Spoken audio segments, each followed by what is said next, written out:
आज जो टॉपिक मैंने चुना है एडिक्शंस, और उसमें क्या हमारे शास्त्र क्या करते हैं। एडिक्शन का अर्थ सिर्फ वो नहीं जो कोई नशा करता है, ड्रग लेता है। किसी को खाने की लत है, किसी को मतलब 50 तरह की हो सकते हैं, पॉजिटिव नेगेटिव।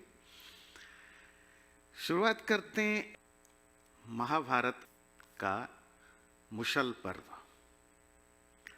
द्वारिका नगरी जो कृष्ण की नगरी है, बहुत ही प्रॉस्परस, समृद्ध थी, सुख शांति भरी हुई थी। एक से बढ़कर एक वहां वॉरियर, योद्धा, ज्ञानी, विद्वान थे। खुद कृष्ण और बलराम तो थे ही, और भी सात्यकी आदि और बड़े बड़े विद्वान और थे। कुरुक्षेत्र में जो लड़ाई हुई, लड़ाई होने के 35 साल के बाद, 35 इयर्स के बाद, यदुवंश जो यादव जिसको आप कहते हैं, कृष्ण जिस क्लान को बिलोंग करते हैं, नॉर्मली क्या होता है, कोई बहुत धनी या पावरफुल व्यक्ति हो तो उनके जो रिश्तेदार होते हैं उनमें बिगड़ने की काफी चांसेस रहता है। यदुवंशों को भी नशा खाने की आदत पड़ गई, शराब की और बहुत सारे चीजों की नशा पड़ गई, और ऐसी अय्याशी आई, भोग विलास में हर कोई व्यस्त होने लगा। लोग बेशर्म होकर के व्यवहार करने लगे, एक दूसरे को धोखा देना, गालियां देना, बात बात पर के मारपीट होना आम होने लगी। जो अशिष्ट व्यवहार है, जो मैनरलेस व्यवहार है, वो बढ़ने लगे। अपने बड़ों को रिस्पेक्ट देना तो छोड़िए, उल्टा उनका मजाक उड़ाना, बुढ़ापा का उनके फन करना, ये सब चीजें केवल सोशली नहीं बढ़ने लगी, इवन फैमिली के अंदर भी पति पत्नी एक दूसरे को धोखा देना, एक्स्ट्रा मैरिटल रिलेशनशिप रखना, भाई बहन, चाचा भतीजा के आपस में लड़ाइयां झगड़े खूब द्वारिका में, यदुवंश में बढ़ने लगा। इतनी ज्यादा आपसी लड़ाइयां बढ़ी, कृष्ण खुद अगर इंटरफेयर करने आते थे तो कृष्ण को भी गालियां देने लग गए, मारने के लिए दौड़ने लग गए। ये जो बीमारी है वो द्वारिका में ऐसी फैली जैसे वो बांस की जंगल होता है ना, बैम्बो ट्री जहां होते हैं, तो उसमें एक हल्की सी माचिस डालो या कुछ आग लग जाए, फिर बुझाना मुश्किल था। कोई घर ऐसा नहीं, बच्चा नहीं, महिला नहीं, पुरुष नहीं, जो व्यभिचार, अनाचार, गलत व्यवहार में व्यक्त नहीं था। यदुवंश जब नशे में होते हैं, एक दूसरे को मार काट करते हैं, कि एक समय आता है पूरा यदु क्लान जो है, यदुवंश या वृष्णिवंश जिसको आप यादव कहते हैं, पूरा ध्वस्त हो जाता है। पूरी द्वारिका नगरी तबाह हो जाती है, और ये कृष्ण के सामने होता है।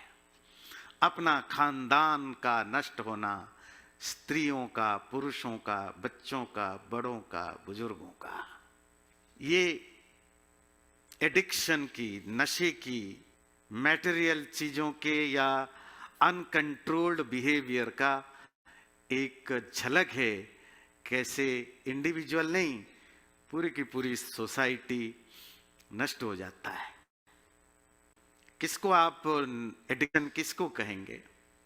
जो अनवॉलेंटरीली हमसे हो, मतलब हम चाहते नहीं है पर वो हमसे होता है।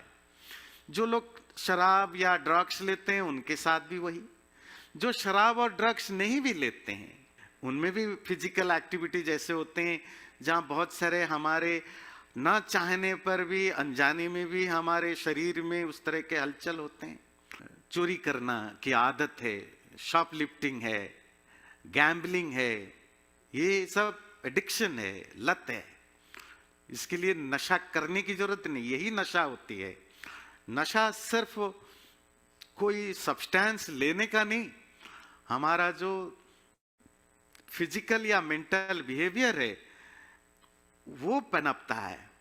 क्या है? अनवॉलेंटरीली, हम ना चाहकर भी हमारे मन में विचार आते हैं, हमारा बॉडी कुछ फंक्शन करता है, उसी को हम एडिक्शन कहते हैं। और एडिक्शन बनता कैसे है? एक हैबिचुअल पैटर्न है, एक हैबिचुअल फॉर्मेशन है।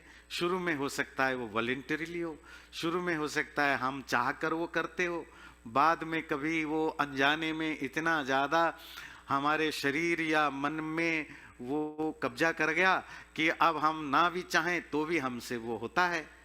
ऐसा प्रैक्टिस या सब्सटेंस जो हमारे इच्छा के बियॉन्ड है, हम चाहकर भी उसको रोक नहीं पाते हैं, उन सबको हम एडिक्शन कहते हैं। जरूरी नहीं कि वो कोई अच्छा ही हो, खराब ही हो। अच्छे एडिक्शन भी बहुत होते हैं, बुरे भी होते हैं, अच्छे भी होते हैं। वो साइकोलॉजिकल भी हो सकते हैं, फिजिकल भी हो सकते हैं, रिलीजियस भी होते हैं, और स्पिरिचुअल एडिक्शंस भी होते हैं। जैसे कि खाने पीने की नशा है, कुछ चीजें ऐसी हैं वो खाना देखें वो रोक नहीं सकते अपने आप को। इसी तरह गैम्बलिंग तो बहुत बड़ी नशा होती है, शॉपलिफ्टिंग, ऐसे बहुत सारे लोगों को आप देखेंगे, या अगर न्यूज मीडिया वगैरह में आप स्टडी करेंगे, बहुत सारे पढ़े लिखे और अच्छे रिच लोग हैं जो ऐसा काम करते हैं। मुझे याद है दिल्ली में एक बार एक कपल, वो नोएडा में मॉल में उन्होंने कुछ चोरी करते पकड़े गए, पति पत्नी दोनों, सीसीटीवी कैमरा में पकड़े गए। तो वो दिल्ली के थे। पता चला वो वाइफ जो है प्रोफेसर है, जो हस्बैंड है वो भी बहुत बड़े पोस्ट पर किसी कंपनी में काम करते हैं। दिल्ली में जो one of the posh colony है ग्रेटर कैलाश, उनमें उनका घर है। और ऐसा नहीं कि पता चला कि वो पहली बार चोरी किए हैं, वो हर हफ्ते चोरी करते हैं, हर बाजार में, हर स्टोर में चोरी करते हैं। तब ये क्या है? पैसे के कारण चोरी किया? नहीं। कोई कमी थी चोरी किया? नहीं। एडिक्शन है। स्टोर में जाते ही वो आपके हार्मोन ट्रिगर करने लगता है, आप चाहो ना चाहो हाथ चला जाता है, बैग में आ जाता है। ऐसे बहुत है। तो एक होता है चोरी करना या बुरा काम करना, एक होता है आपको पता ही नहीं और आपको ये भी पता है ये बुरा है, आपको जरूरत भी नहीं, तब भी हम करते हैं, उसको एडिक्शन बोलते हैं। होर्डिंग करना, यहाँ तो यूएसए में तो एक बहुत बड़ी प्रॉब्लम है, एक सोशल प्रॉब्लम है। वो डॉक्यूमेंट्री जो चैनल वगैरह में इस पर काफी सारे डॉक्यूमेंटेशंस हैं कि कैसे लोग, ऐसी बीमारी लग गई है, बाजार जाते हैं जो मिलता है उठा के लाते हैं, घर का ऐसा कोई कोना बाकी नहीं जहां सामान ना पड़ा हो, बाथरूम तक भर चुका है, बेडरूम के बेड के ऊपर भी सामान पड़ा हुआ है, चलने को जगह नहीं है, उन्हीं में से थोड़ा सा रास्ता करके वहीं सो जाते हैं, वहीं खाते हैं, फिर पैसा लेकर अगले दिन चलते हैं, फिर खरीद के लाते हैं, कोई यूज नहीं होता है। आप देख करके आपको ताज्जुब होगा, पर ताज्जुब होने की जरूरत नहीं। हमारे में से भी बहुत सारे लोग शुरुआती दौर में होते हैं। जब भी आप बिना मतलब के शॉपिंग करते हैं, शौक पूरा करने के लिए, स्ट्रेस रिलीज करने के लिए, है ना, क्योंकि पैसा है तो चलो भाई क्या करें, शॉपिंग करके आ जाते हैं, ये स्टार्टिंग पॉइंट होती है उस बीमारी की। अगर अवेयरनेस बनी नहीं रही तो फिर क्या होगा कि घर के अंदर सिवाय सामान के वो जो स्टोर में बिकना चाहिए वो स्टोर आपके घर में पड़ा रहता है, बाकी ना खाने को जगह, ना सोने को जगह, ना बैठने की जगह होती है। इसी तरह वर्कहोलिक लोग होते हैं, मतलब उनको वो काम इसलिए नहीं करते कि वो उनका जॉब है, वो काम ना करे तो सो नहीं सकते, जिंदा नहीं हो सकते। ऑफिस में 8 घंटे का काम, उनको 16 घंटे का काम दो तब भी वो करने को करेंगे। वो वर्कहोलिक होते हैं, घर में आते ही भी घर में 2 मिनट नहीं बैठेंगे, वो कुछ ना कुछ करते रहेंगे। शुरू शुरू में लगेगा अच्छी बात है भाई, बहुत काम कर रहा है, और बाद में पता चलेगा ये एक बीमारी है, इससे छुटकारा पाना मुश्किल है। उसको लाइफ में और कुछ नहीं करना सिवाय काम के। टीवी देखने की आजकल तो एडिक्शन समझाने की जरूरत ही नहीं है, क्योंकि हर किसी को देखो वो सोशल मीडिया में बैठा है, बच्चे वीडियो गेम में बैठे हैं या रील्स देख रहे हैं, टिकटॉक देख रहे हैं। पेरेंट्स डांट डांट करके डांटते रहे, समझाते रहे, अब पेरेंट्स को भी लग गया है नशा। अब कोई किसी को नहीं बोलता। पेरेंट्स देख देख के जब थक जाते हैं तब बच्चे को बोलते हैं बंद करो, बहुत देख लिया। वो इसीलिए कि पेरेंट्स खुद ही थक जाते हैं। अब तो तीसरे लेवल पर आ गया, अब ग्रैंड पेरेंट्स भी लगने लग गए हैं। है ना? ये तो जिसको कहते हैं कोरोना से भी भयानक, आज शुरू हुई कोरोना के टाइम पर ही। तो भयानक बीमारी है, ये भी एडिक्शन है। आप समझ गए कि आप ये सही नहीं है, पर क्या है कि अब आप छूट नहीं पाते उनमें से। रिलीजियस या स्पिरिचुअल या जिनको आप अच्छे एडिक्शन कहते हैं वो भी होता है। आप ऐसा कर सकते हैं, एडिक्शन को 2 भाग में बांट दीजिए। एक बुरा, जिनकी चर्चा हम कर रहे हैं, जो करने से हमें नुकसान हो रहा है या नुकसान हो सकता है फिजिकली, मेंटली, फाइनेंशियली, किसी भी रूप में, तो वो तो हम जानते हैं, समझते हैं, डिस्कस करते हैं, एक दूसरे को बताते हैं। पर एडिक्शन सिर्फ इतना नहीं, एडिक्शन तो अच्छे भी होते हैं, गुड गुड एडिक्शन भी होते हैं। किसी को जिम जाने की एडिक्शन है, अब ना जाए, जिस दिन वो ना जाए उसको बेचैनी है। सपोज प्राणायाम करते हैं, तो आप अगर एक दिन नहीं करते तो आपको बेचैनी फीलिंग होती है। ये भी एक तरह का एडिक्शन है, पर ये गुड एडिक्शन है, क्योंकि उससे आपका हेल्थ अच्छा होता है, खुशी मिलती है, शांति मिलती है। एडिक्शन तो लाइफ में हजारों हमारे हो सकते हैं। किसी को सुबह मॉर्निंग वॉक करने की ऐसी आदत है कि एक दिन ना करे तो पूरी दिन भर उसको बेचैनी हो जाती है।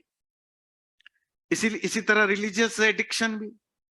अब आप पर्टिकुलर जगह जाते हैं, वहां बताया कि भाई जप करना जरूरी है, किसी तरह आप जप में इन्फ्लुएंस्ड हो गए, अब आप जप करते रहते हैं, करते रहते हैं।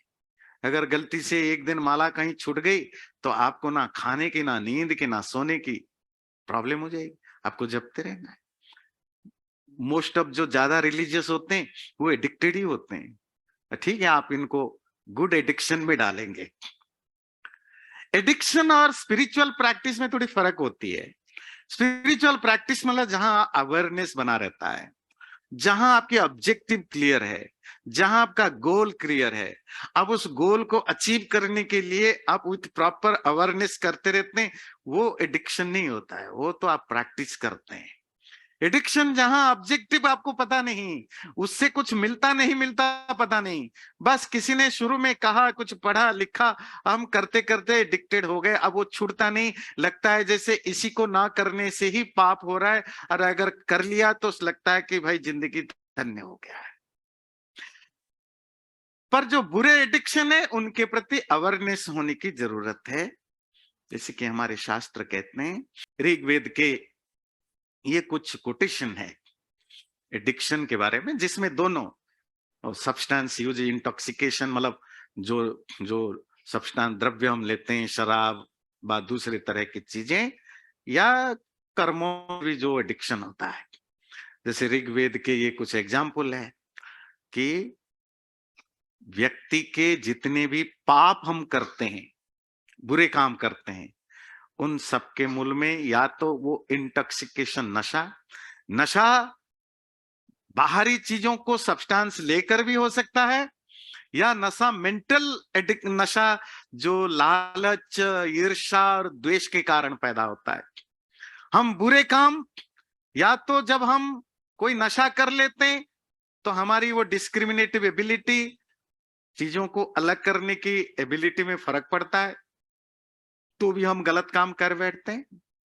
दूसरा, दुनिया में जितने भी बुरे काम होते हैं ना, वो नशे वाले लोग कम करते हैं, वैसे जो जो सब्सटेंस लेने वाले वो भी करते हैं, वो दूसरे टाइप के नशे वाले लोग ज्यादा करते हैं। लालच जिसकी एडिक्शन बन जाए, पावर एडिक्शन बन जाए। दुनिया में जितनी लड़ाइयां हुई हैं, लड़ाइयां जिसमें करोड़ों लोग मारे जाते हैं, वो एक एक लड़ाई में मारे जाते, लाखों लोग मारे जाते हैं, हजारों मारे जाते हैं, वो लड़ाइयां क्यों होती है? किसी एक दो व्यक्ति की पावर की, पोस्ट पाने की, पावर पाने की जो जो नशा है, वो सिकंदर, अलेक्जेंडर, ग्रीक से लेकर के सिंध तक लड़ाई करते करते आया। जीत के क्या किया? कोई राज किया? कुछ नहीं। एडिक्शन है, हराना और जीतना, हराना और जीतना। हराता रहा, आगे बढ़ता गया, हराता रहा, आगे बढ़ता गया। कितने लोग मारे गए? लाखों, करोड़ों। ये जो रिलीजन के नाम पर जो दुनिया में पिछले 2000 सालों से अगर आप काउंट करें, यूरोप से लेकर, अफ्रीका से लेकर, एशिया से लेकर, इंडिया से लेकर मेक्सिको तक, रिलीजन के नाम पर पॉलिटिकल जो लड़ाइयां हुई, उसमें लाखों करोड़ों लोग मारे गए। वो क्यों मारे गए?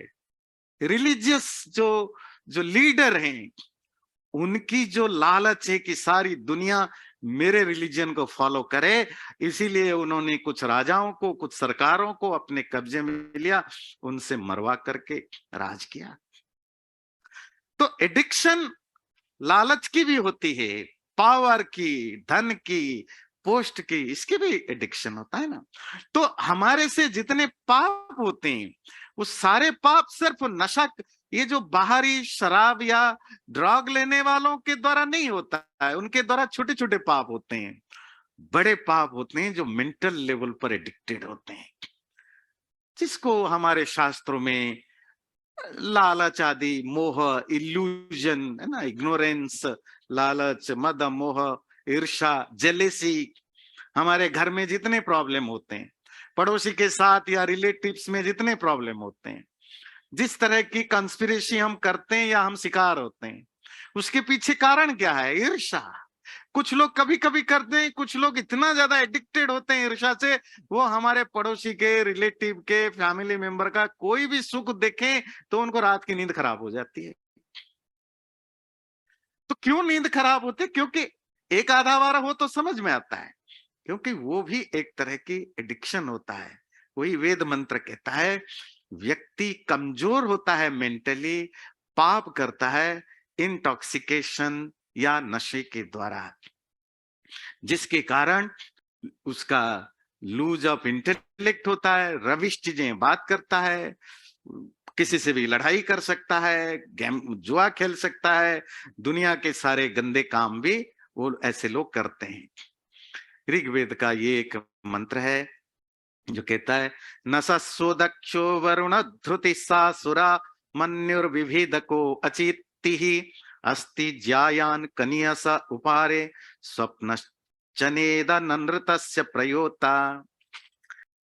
ये जो हमारा आसपास की एनवायरमेंट है, वो हमें करप्ट बनाता है। उनमें से इंटॉक्सिकेशन, नशा लेना हो, एक्सट्रीम गुस्सा हो, जुआ खेलना हो, केयरलेसनेस हो, किसी भी काम को सीरियसली ना लेना हो, या इल कंपनी, खराब बुरे लोगों के साथ रहने की जो जो आदत पड़ जाती है, उसी से हम सच को झूठ, झूठ को सच समझते हैं, अच्छे को बुरा या बुरे को अच्छा समझने की मजबूर करते हैं। जब हम नशे की बात करते हैं, हमारे खास करके इंडियन हिंदू लोग, क्योंकि हमारी तो एक बीमारी है ना, हम अपनी हर चीज को खुद ही खराब करते हैं और दूसरों को मौका देते हैं। लोग कभी कभी बड़े बदतमीजी हमारे साथ भी करते हैं, मतलब शराब पीते हैं, आप चले जाओ आचार्य जी, आ जाओ, ले लो, सोम रस है। अभी सोम रस कौन बोल के मजाक उड़ाता है? ये हिंदू लोग। किसकी मजाक उड़ा रहे हो? मेरे नहीं, अपनी शास्त्रों की, अपनी धर्म की। फिर जब आपको दूसरे लोग आपकी मजाक उड़ाते हैं, तब रोते फिरते हो जी, हमारे साथ तो जी इनजस्टिस हो गया। हिंदू शराबियों ने हिंदू शराबियों ने अपनी नशे को जस्टिफाई करने के लिए अपने शास्त्रों को भी यूज कर दिया है। और क्या बोलते हैं? हर वो हिंदू जो शराब पीता है वो आपको बोलेगा क्या? देखो हमारे शास्त्रों में सोम रस का वर्णन है, ऋषि लोग पीते थे। देखिए ये मंत्र कहता है, यजुर्वेद का मंत्र, दो चार मंत्र उठाया तो मैंने मंत्र नहीं लिया, मीनिंग लिया। सोमा इज ब्लीस, सुरा इज फर्मेंटेड ड्रिंक। सोम और सुरा एक चीज नहीं है। सोम एक पर्टिकुलर हर्ब्स को पीसने से जो रस निकलता है उसको सोम कहते हैं। जैसे आयुर्वेद में बहुत सारी तरह की दवाइयां होती हैं, जो दवाइयां रस अलग अलग तरह के रसों से बनते हैं, इसी तरह सोम एक बहुत ही रेयर मिलने वाला एक वो पत्ता है जिसको पीस करके पीते हैं, जिससे एनर्जी, जिससे कंटेनमेंट होता है। और सोम का अर्थ होता है जब ऋषि तपस्या करता है, एनलाइटनमेंट को अचीव करता है, उस समय जो वो जो आनंद को एंजॉय करता है उसको भी सोम कहते हैं। आपको पता है चंद्रमा को भी सोम कहते हैं। जहां जहां आनंद है वो सब सोम है, क्योंकि जहां ब्लिस या जो जो रिलीज है उसको सोम कहते हैं। तो उस समय भी पता था, वैदिक काल में भी लोग सुरा पीने वाले, सुरा मतलब शराब, अल्कोहल, अल्कोहल पीने वाले थे, और सोम रस तो था, पर उन्होंने उसको डिस्क्रिमिनेट किया कि सोम एक स्पिरिचुअल एक्सपीरियंस है, सुरा शराब तो एक फर्मेंटेड ड्रिंक है। सोम तो उस ट्रूथ को, रियलिटी को रियलाइज करने का नाम है, प्रॉस्पेरिटी का नाम है, लाइट का नाम है। और सुरा तो झूठ, इल्यूजन, इग्नोरेंस, मिजरी, डार्कनेस का नाम है। तो हमारे शास्त्र प्रॉपरली डिस्क्रिमिनेट करते हैं कि सोम और सुरा, सुरा मतलब अल्कोहल या ड्रग, ये अलग चीज है, सोम अलग चीज है। वो वही लोग बोलते हैं जो ड्रंक है, ड्रंकर्ड है, शराब पीता है, अल्कोहल लेता है, वही बोलता है क्या ये जो बाकी लोग ये पत्तों को पीस करके जो पीते हैं, वो जो डिवाइन एलिक्सर, जो दिव्य अमृत के तरह है, हम भी तो वही लेते हैं। But which the enlightened ones know to be real elixir, no one taste that. पर जो रियल सोम है वो तो वही जो साध तपस्या करते हैं, स्पिरिचुअल प्रैक्टिस करते हैं, वही एंजॉय करते हैं। तो सोम, शराब पीने के बाद ये हालत होती है ऊपर की देखिए, और सोमरस पीने के बाद ये हालत होती है। तो बी केयरफुल, क्योंकि मैंने देखा हर कोई, मतलब 100 में से 99% हिंदू सोमरस का मजाक उड़ाते हैं शराब के साथ। आपको पीना है पियो, पर अपनी अपनी चीजों को बदनाम करना जरूरी नहीं। जैसे अपनी प्लेजर के लिए कृष्ण को भी हमने बदनाम किया, तो हमने अपनी हर चीज को बदनाम करते हैं अपनी सेल्फिश एजेंडा के लिए। फिर जब दूसरे गालियां देते हैं फिर हम विक्टिम कार्ड खेलते हैं, फिर खड़े हो जाते हैं, देखो हमारे साथ अन्याय हो रहा है, मुसलमानों ने ये कहा, क्रिश्चियनों ने ये कहा, लेफ्टिस्टों ने ये किया, तो तुम कौन सा दूध का धुलावा हो? तुम ही तो खुद अपना घर उजाड़ते हो। मनुस्मृति का कहना है इंद्रिय सुख को पाने की जो इच्छा है उसी से हम एडिक्शन में ग्रस्त होते हैं। हमारी अपनी शुरुआत में वॉलेंटरी डिजायर, अर्थात हमारे अपनी इच्छा से हमने कुछ पाने की चाहत की, इसी से शुरू होती है। मतलब जब सेंसुअल डिजायर बहुत ज्यादा होते हैं वो धीरे धीरे आगे जाकर के एडिक्शन में कन्वर्ट होते हैं, फिर हमें इंटॉक्सिकेटेड कर देते हैं। इसीलिए मनु, मतलब मनुस्मृति के मनु अपने राजधर्म में जो वो चैप्टर लिखते हैं पॉलिटिक्स के ऊपर, वो अपने राजाओं को ये समझाते हैं कि जो भी तुम्हारे राज्य में कोई दिखे अल्कोहल बेचने वाला, नशा बेचने वाला, तुम्हारे पास दो ऑप्शन है, या तो उसको आज सुन आज पॉसिबल देश से बाहर निकालो, या उसको सिवियर पनिशमेंट दो जिससे कि बाकी लोग करप्ट ना हो पाए।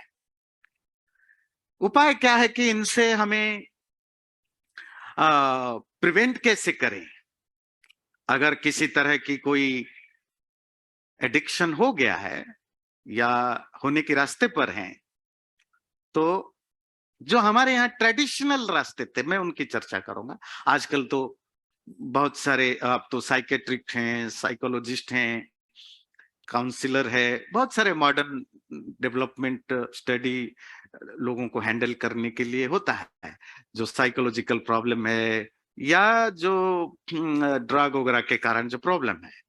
तो मैं वो नहीं बताने के लिए हूँ, मैं बताना चाहता हूँ जो हमारे शास्त्रों में उस पर कितना दूर तक सोचा है और क्या क्या सोचे हैं। तो उन्होंने इसके लिए प्रायश्चित कहा। प्रायश्चित मतलब रिपेंटेंस, कैसे इनसे छुटकारा पाया जाए। पहली चीज है कन्फेशन। ये बहुत आज भी जो आपके मॉडर्न साइकोलॉजिस्ट है या काउंसलर है, फर्स्ट थिंग फर्स्ट क्या, एक्सेप्ट करना सीखो। एक्सेप्ट करो कि तुम्हारे में प्रॉब्लम है, एडिक्शन है, या जो भी इंटॉक्सिकेटेड हो, ये एक्सेप्ट करना है। ये बहुत जरूरी है कि एक्सेप्ट करना कि मेरे में कुछ प्रॉब्लम है। फिर ऑस्टेरिटी, तपस्या, कष्ट सहने की आदत डालना। और उसकी अपनी प्रोसीजर, जब मैंने पाप और पुण्य पर एक बार प्रवचन दिया था, उसमें हमने कहा था अलग अलग जो बुरे कर्म होते हैं उनके लिए हमारे यहाँ कैसे अलग अलग प्रायश्चित की व्यवस्था है कि मेंटली फिजिकली हम अपने आप को ऐसे इतना प्यूरिफाई करें, डिटॉक्सिफाई करें कि हमसे वो गलतियां दोबारा ना हो। उसी को ऑस्टेरिटी कहते हैं। और ये सब बहुत ही, अगर इनको आप ठीक ठीक समझे, क्योंकि हमारे पास इतना टाइम नहीं होता है कि हम हर चीज को डिटेल में समझा पाए, पर आप अगर समझेंगे तो आप कितनी साइकोलॉजिकली बहुत सोच समझ के ये शब्द डालेंगे। जप, जप का अर्थ सिर्फ माला जपना नहीं होता है, मतलब प्रभु का नाम या किसी मंत्र को, उसके अर्थ चिंतन, मतलब उसके अर्थों को समझते हुए रिपीटेडली अपने माइंड में उस चीज को लाना। जब तो हम रिलीजियस प्रैक्टिस के लिए करते हैं, पर इवन जो इंटॉक्सिकेशन या एडिक्शन से छुटकारा पाने के लिए भी जप बहुत बड़ा, मतलब वन ऑफ द रिमेडी है। जब आप किसी चीज को रिपीटेडली प्रैक्टिस करते हो उसको माइंड में लाने के लिए, तो उस समय आपका जो बुरा थॉट है या फिजिकली जो बुरे एक्टिविटीज है वो फिर दूर होता है। तो ये भी एक एडिक्शन बनेगा, जब भी आगे जाकर एडिक्शन बनेगा, पर वो एक गुड एडिक्शन है जिसे आप बैड एडिक्शन को हटा सकते हो। और इसी तरह प्राणायाम है, जो सांसों की ब्रीदिंग को कहाँ रोकना है, कैसे लेना है, उससे भी काफी हम एडिक्शन पर कंट्रोल पाते हैं। इस तरह और बहुत कुछ है, मेडिटेशन है, आयुर्वेदिक मेडिसिन है, आजकल की ये सिस्टम है मेडिकेशन। पहले जमाने में आयुर्वेद में भी बहुत सारे ऐसी दवाइयों की रेफरेंस होता है, जब जब भी उस समय भी तो लोग एडिक्टेड होते थे, तो फिर थेरेपी, फिर जो रिश्तेदार, फैमिली या मित्र हैं, पीयर हैं, उनका सपोर्ट सिस्टम, व्यक्ति को एजुकेट करना, वो अवेयरनेस लाना, और स्पिरिचुअलिटी जिसमें जप, प्राणायाम, मेडिटेशन, प्रभु के प्रति भक्ति, हवन। हवन बहुत बड़ा साधन होता है आपके एडिक्शन या इंटॉक्सिकेशन को कंट्रोल करने में। पर आप जब इसको कॉन्स्टेंटली या रेगुलरली करते हैं तो जो अवेयरनेस की जरूरत है, और वो अवेयरनेस क्या है, और हर बच्चे को बचपन से ही ये सिखाना जरूरी है कि हमारा हेल्थ हमारे कर्मों से डिसाइडेड होता है। जैसे हम आगे जाकर क्या बनेंगे, हम ये तो माँ बच्चों को बताते हैं कि पढ़ाई करो, ये सीखो, ये करो, क्योंकि आगे जाकर के ये सब तुम्हें काम आएंगे। अच्छा पढ़ोगे, अच्छा एक्सरसाइज करोगे, अच्छा वो जो भी एक्स्ट्रा एक्टिविटीज करोगे, curricular activities, dance, drama, debate, social activities, volunteering, ये सब तुम्हें काम आएंगे कॉलेज एडमिशन में, नौकरी में, पैसा कमाने में, आगे बढ़ने में, ये सब काम करेंगे। इसी तरह बच्चों को ये भी बताना जरूरी है, तुम अभी जो कुछ भी कर रहे हो, सोच रहे हो, खा रहे हो, पी रहे हो, जैसी लाइफस्टाइल है, जैसा भी है, बच्चे क्या, बच्चों के यंग पेरेंट्स को भी जानना जरूरी है, क्योंकि यंग पेरेंट्स को भी कुछ नहीं पता होता है कि तुम्हारा अभी का हेल्थ भी तुम्हारे पास्ट कर्मों से या अभी के कर्मों से, और आगे जो भी जो तुम्हारा state of mind, state of body रहेगा, वो भी तुम्हारे कर्मों से ही डिसाइडेड होगा। दूसरों को बाद में ब्लेम करना, पहले अपने अंदर एनालाइज करने की जरूरत है कि मेरे हेल्थ का कारण मैं कितना हूं, या मेरी जो लाइफस्टाइल है, मेरी जो काम करने की तरीका है, सोचने की तरीका है, वो कितना है। और ये हर किसी को जानना चाहिए और अपने बच्चों को भी बताने की जरूरत है। जो हमारा जिस तरह की मेंटल स्टेट होता है, अगर हम बहुत ज्यादा सेंसुअल प्लेजर में लगे रहेंगे, मतलब इंद्रियों को ही सेटिस्फाई करने में लगे रहेंगे और बच्चों को भी उसी तरह की प्रमोट करेंगे, अगर हम बच्चों को ना सुनना नहीं सिखाएंगे, अगर हम बच्चों को हर चीज उनकी जो इच्छा है, वो जिद्दी है, उसको पूरा करते रहेंगे, तो आगे जाकर के इसी को तो एडिक्शन कहते हैं, है ना? नहीं तो ये जो सेंसरी प्लेजर है, वो भी आगे जाकर के मेमोरी बनता है, वही फिर एडिक्शन में कन्वर्ट होता है। तो हमारा जो इमोशनल स्टेट है, बेसिक वैल्यू जो जो हम लाइफ में किस किस वैल्यू को हम कितना इंपॉर्टेंस देते हैं, जैसे मैंने बहुत सारे यंग पेरेंट्स को अपने बच्चों को भी बोलते हुए या बच्चों के सामने बात करते हुए सुना। हाँ ठीक है, सच बोलना सही है, वो भी सही है, पर भी प्रैक्टिकल वो चलता है, थोड़ा वो चलता है। जब आप हर चीज में चलता है एटीट्यूड लाते हैं, तो आपके लाइफ में वैल्यू लिस्ट इंपॉर्टेंस रखता है और सक्सेस मोस्ट इंपॉर्टेंस रखता है। तो जब आप वैल्यू आपके लाइफ में रहेगा ही नहीं, या रहेगा सिर्फ काम चलाओ के लिए, जब कुछ ना हो तब वैल्यू ठीक है, पर जब कुछ काम हो तो उस समय वैल्यू की कोई वैल्यू नहीं, तो फिर बच्चे भी वही सीखते हैं, फिर हमारी लाइफ भी उसी तरह का बनता है। ध्यान रखिए, ये जो मोरालिटी, एथिक्स, वैल्यूज, ये सिर्फ आइडियल नहीं होते हैं, हमें बुराइयों से रोकते हैं। इवन ये जो एडिक्टेड ना बने, कभी गलती से हमने झूठ बोला या हमसे कोई गलत काम हुई, ये एक अलग चीज है, पर जब हम झूठ बोलने को बहुत माइनर चीजें मानते हैं, तो झूठ बोलना एक एडिक्शन बन जाता है। ईर्ष्या, कभी कभार किसी के प्रति जेलेसी हो जाना ओके, और जेलेसी को अगर पॉजिटिवली लेकर के हम अपने लाइफ में कुछ ग्रोथ कर जाते और अच्छा है, पर शुरू से ही अगर हम जेलेसी को के प्रति अवेयरनेस नहीं रखते हैं, तो जेलेसी बिकम्स एडिक्शन। फिर तो हर किसी की खुशी में भी आपको जेलेसी होगी। अरे होता है, पति को पत्नी से प्रॉब्लम है, अगर वो ज्यादा सक्सेसफुल हो जाता है, पत्नी को पति से होने लग गया है कि वो जो सक्सेसफुल हो जाते हैं, भाई अपनी जो रिलेशनशिप इतना क्लोज है, मतलब ऐसी क्लोज कि हमारे शास्त्रों के अनुसार तो पति पत्नी, माँ बाप, भाई बहन, बच्चे, यहाँ तो कोई पर्दा ही नहीं है, पर आजकल के मॉडर्न एज में वहां भी जेलेसी आने लग गई, क्योंकि जेलेसी बिकम एडिक्शन। हम पड़ोसियों से जब जेलेसी कर रहे थे, तब किसी ने बताया नहीं कि आगे जाकर ये बीमारी बन सकती है। अब हमें पता ही नहीं चलता है कि हम कहाँ जेलेसी करने लग जाते हैं, हम अपने लोगों से ही जलने लगने लग गए, कब एडिक्शन बन चुका है। इसीलिए अब जो कुछ मेरे लाइफ में अच्छा या बुरा होता है, मेंटल हेल्थ, फिजिकल हेल्थ, वो मेरे बचपन से लेकर अभी तक के जो अंडरस्टैंडिंग रही, जो एक्सपीरियंस रहा, और जो मैंने जिस तरह के एक्टिविटीज की, उसके बेस पर बनता है।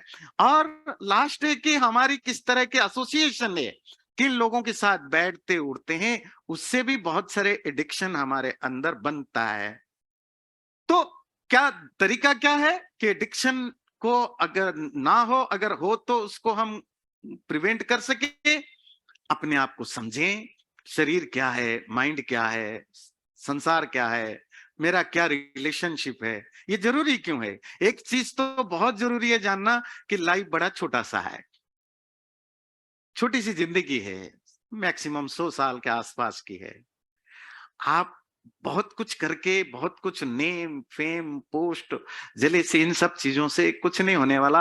At the end of the day मरना सबको है, इसलिए कम से कम जो लाइफ है उसको पीसफुल रखें, शांति रखें, जो मिला उसमें खुश रहने की आदत डालें। और उसके लिए लाइफ में डिसिप्लिन लाना, बच्चों में लाना और खुद में भी लाना। ये भी मनुस्मृति का ही श्लोक है, वैसे गीता में भी ये मिलता है। इंद्रियाणाम विचरताम विषयेषु अपहारिषु संयमे यत्नमातिष्ठेत विद्वान यन्ते इव वाजिनाम। ये ईश्वर ने जो आपको सेंसेस दिया है, माइंड और इंद्रियां, क्यों दिया है? संसार को भोगो, भोगो, कोई नहीं मना करता है, एंजॉय द यूनिवर्स। पर इन इंद्रियों की जो नेचर है वो घोड़ों की तरह है। घोड़े को खुला छोड़ दो, वो कहीं भी भागेंगे, इधर इधर, ऑब्जेक्टलेस, गोललेस होकर भागते हैं। इसीलिए जब आप उसको गाड़ी में लगाते हो, रथ में, चैरियट में, है ना, तो क्या करते हैं, उसको दोनों तरफ ऐसे लगा देते हैं। क्यों? फोकस रोड पर रहे। इंद्रियों का यूज करो एंजॉय करने के लिए, पर ये अवेयरनेस बनाए रखो कि इंद्रियां बहुत जल्दी भटक जाती हैं और एडिक्टेड हो जाती हैं। मिठाई खाना भी तो एक एडिक्शन है ना। मेरे ख्याल से 70-80% तो थोड़ा कम होगा, मेरे ख्याल से 90% इंडियन जो है हमारी मिठाई खाने की एडिक्शन है। खाने के बाद थोड़ी मिठाई होनी चाहिए, बहुत लोगों को, मेरी भी है। खाने के बाद ना हो तो फिर ऐसा लगता है भाई कुछ आधा अधूरा जिंदगी है। ये सब एडिक्शन है। शुरू शुरू में हमने ऐसे ही चखा था क्या? बचपन से रोज माँ बाप खाने के बाद मिठाई देते थे? नहीं, हो गया कभी एक दो बार करते करते बन गया। यही है, इंद्रियों को एंजॉय करने दो, पर अवेयरनेस रखो कि कहीं एडिक्शन में कन्वर्ट नहीं तो हो रहा है। और वो ये भी मनुस्मृति का ही श्लोक है कि आप अगर अपने बच्चों को या खुद की हर वो इच्छाएं, हर वो डिजायर्स को पूरा करने लगेंगे, सोचेंगे इससे सुख मिलेगा, तो हमारे शास्त्र कहते हैं ऐसा नहीं होता है।